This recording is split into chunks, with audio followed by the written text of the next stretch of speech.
Assalomu alaykum Sho'rchi tumani aholisi, hurmatli hamshaharlar. O'zingizga ma'lum, muhtaram prezidentimizning rahbarligida amalga oshirilayotgan ulkan islohotlar doirasida aholining tinchligi va osoyishtaligini ta'minlash, buning uchun jinoyatchilikka qarshi kurash tizimini tubdan yaxshilash davlat siyosatining eng ustuvor yo'nalishlaridan biriga aylandi.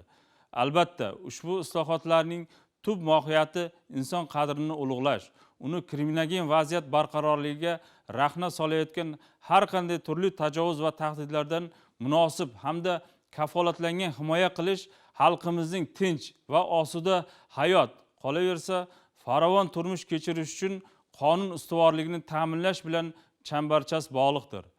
Eng muhimi, bugun yangi O'zbekistonda huquqbuzarlik va jinoyatchilikka qarshi kurashish umummilliy dolzarb vazifa, ta'bir joiz bo'lsa, barchamiz mas'ul bo'lgan muhim missiyaga aylantirildi. Jumladan, jinoyatlarning sabablarini mahallabay va sohabay muhokama qilish tartibi, mahallalarni kriminogen darajasida toifalash tizimi, mahalla yettiligi instituti, ijtimoiy profilaktika tamoyili asosida huquqbuzarliklar profilaktikasini amalga oshirish amaliyoti doirasida aholida xavfsizlik hissini shakllantirish borasida qator samarali chora-tadbirlar amalga oshirilmoqda.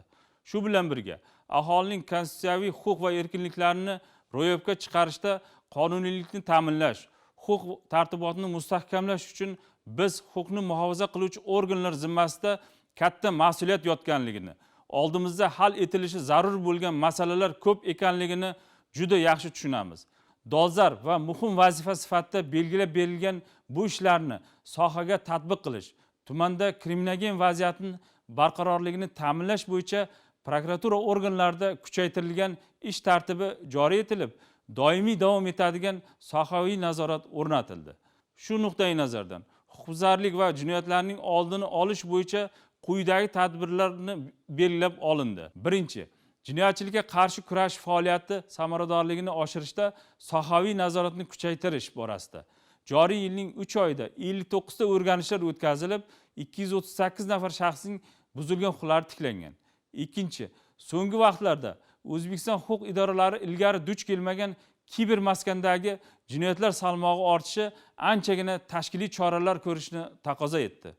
Ma'lumot uchun, tumandagi jinoyatlarning 59%ni axborot texnologiyalari sohasidagi jinoyatlar tashkil etmoqda. So'nggi 5 yilda bu toifadagi jinoyatlar, diqqat qiling, 78 barobarga ko'paydi. Bu bizni tashvishga solmoqda. Shu sababli faoliyatimizda asosiy e'tiborni shu turdagi jinoyatlar bilan qarshi kurashishga qaratmoqdamiz.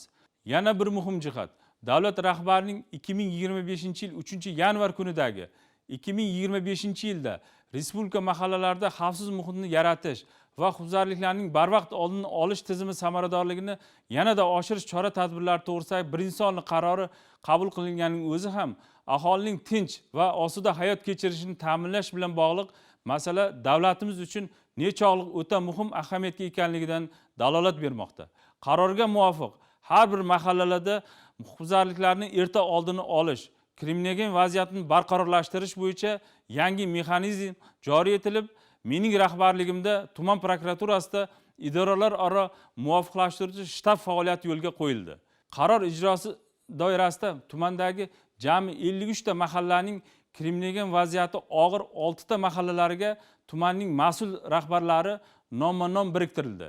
Barcha mahallalarning choraklik manzilli chora-tadbirlar yo'l xaritalari ishlab chiqildi. Yo'l xaritalari ijrosi yuzasidan yil boshidan mahallalardagi aholi gavjum joylarda 196 ta, ko'p qavatli uylarning hovlisiga 360 darajada aylanuvchi 2 ta, mahallalarning asosiy kirish-chiqish joylariga 39 ta, bozor va savdo markazlariga yuzni va avtomobil raqamini tanib oluvchi 7 ta, jami bo'lib 244 ta kameralar, ko'p qavatli uylarning eshiklariga 3 ta domofonlar, uylarning kirish yo'laklariga 5 ta tashvish tugmalari o'rnatildi. 33 ta savdo muassasalari va 293 ta xonadonlar tezkor qo'riqlovlarga olindi. Mahallalarda fuqarolarni ogohlikka chaqiruvchi hudud kamera nazoratida, obyekt qo'riqlovda hamda xonadon qo'riqlovda kabi jami 324 ta stikerlar joylashtirildi. Mahallalarda 14 ta namunaviy xavfsiz ko'cha hamda 39 ta namunaviy xavfsiz yo'lak tashkil etildi. ichki yo'llar va ko'chalar 80 ta yoritish vositalari bilan ta'minlandi. Amalga oshirilgan chora-tadbirlar natijasida qizil toifada qolgan 5 ta mahallalarda jinoyat sodir etilishiga yo'l qo'yilmadi. 10 tasida kriminogen vaziyat barqarorlashdi. Davlat rahbarining qaroriga asosan hududlarda kriminogen vaziyatni hamda jinoyatchilikning oldini olish bo'yicha kunlik so'rov va o'rganishlarni yo'lga qo'ydik. Bunda kriminogen vaziyati og'ir mahallalarning jinoyat o'choqlari joyida o'rganilmoqda. Misol uchun tumandagi mahallalarda sodir etilgan 16 ta oldini olish mumkin bo'lgan jinoyatlar sabablari tahlil qilinib, tegishli prokuror ta'sir choralari qo'llanildi. Shu bilan birga hududlarda sodir etilgan jinoyatlar xususiyatini inobatga olgan holda ikkinchi chorak uchun yo'l xaritasi ishlab chiqilib, ijroga qaratildi. Aziz tumanimiz fuqarolari, aytish kerakki, joriy yilning 3 oy yakuniga ko'ra mast holda muqaddam sudlanganlar va guruhlar tomonidan sodir etilgan jinoyatlar kamayishiga erishgan bo'lsak-da, voyaga yetmaganlar, yoshlar, ayollar hamda ishsizlar jinoyati biroz oshgan. Shu o'rinda ruxsatingiz bilan kriminogen vaziyatga ta'sir ko'rsatuvchi jinoyatlarning ayrim turlari borasida ham to'xtalib o'tsam. Xususan, oila va turmushda sodir etilgan huquqbuzarliklar ham tahlil qilinganda, huquqbuzarlik sodir etilishiga oilaviy maishiy muammolar asosiy sabab bo'lganligi aniqlandi. Shu sababli notinch ajrim yoqasidagi oilalarning mavjud muammolarini bartaraf etish bo'yicha boshqa idoralar va keng jamoatchilikni jalb qildik. Natijada o'tkazilgan o'rganishlarda kriminogen vaziyati og'ir mahallalarda 19 ta ijtimoiy ko'makka muhtoj qizlar aniqlanib, ularning muammolarini hal qilish bo'yicha 24 ta choralar ko'rildi. Kriminogen vaziyati yuqori bo'lgan jinoyatchilik ertangi kunimiz ishonchi yoshlarimizni ham o'z domiga tortmoqda. O'tgan davrda vabo deb e'tirof etiladigan giyohvandlik vositalari va kuchli ta'sir qiluvchi moddalar bilan bog'liq jinoyatlarga 18% yoshlarimiz tomonidan qo'l urilgan. Shu sababli yoshlarni o'z umriga zomin bo'lmasliklari uchun jinoyat va tajovuzlardan qaytarish, ularni to'g'ri hayotga yetaklash, bandligini ta'minlash, bo'sh vaqtlarini mazmunli o'tkazish choralari ko'rib borilmoqda. O'tgan davrda 41 nafar yoshlar kasb-hunarga o'qitildi.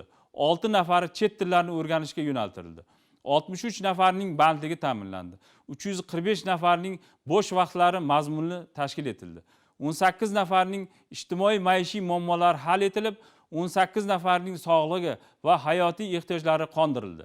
Shu kabi voyaga yetmaganlar jinoyatiga favqulodda holat sifatida qaralib, ularga ta'lim va tarbiyani berishda majburiyatlarini bajarmagan ota-ona hamda yashash va o'qish joylaridagi mutasaddilarning javobgarligi kuchaytirildi.